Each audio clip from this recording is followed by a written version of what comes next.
Anti-government protesters in Yemen say they reject the president's offer to step down, accusing him of manoeuvring to hold on to power. So let's talk through the developments in Yemen. We're joined here by the Middle East commentator Nabila Ramdani. Thank you for joining us. Nabila, so President Saleh is saying he's prepared to step down. The opposition suspects that he's just manoeuvring. It's a ploy. What is the true picture as far as we can see?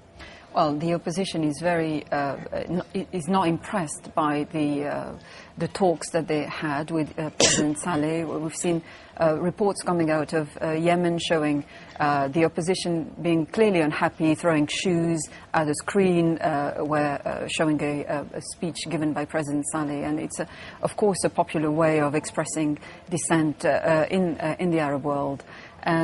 He has sort of engaged in talks with the opposition, with the main opposition party, JMP, but he unsurprisingly came up with the conclusion that no progress has been made, and it's not satisfactory enough for the opposition.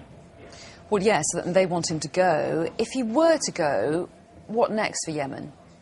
Well, he's been around for 32 years now. Of course, this is unacceptable now. It's reached a point where in the wake of all the revolutions we've witnessed across the Arab world, it's just unsustainable to have a leader hanging on and indeed clinging on to power for such a long time. Now, Yemen is an interesting country because it really poses a problem, especially for the Americans, given its position in that region. It's very close to Saudi Arabia, and of course it's divided along tribal lines.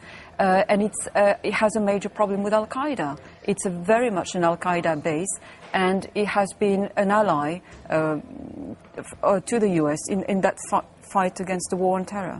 Well, yes, and so if the leader were to step down, is there an obvious strong opposition to take its place, or do you end up with a vacuum where Al-Qaeda can flourish? Indeed, that's the main problem that is facing the country, because Al-Qaeda is very much of a problem in that part of, in that region. And I think the Americans are truly concerned about who's coming next, and they are trying to work out who they can possibly bring in fact. And perhaps a mention of how these protests are possibly gaining momentum around the region, trouble starting in Jordan as well.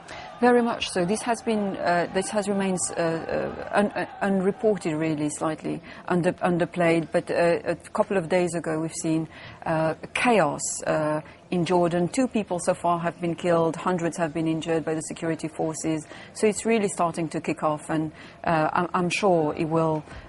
People will show more dissent because they feel very much emboldened by what's going on in the region. Nabila Ramdani, good to see you. Thank you for updating us on what's going on.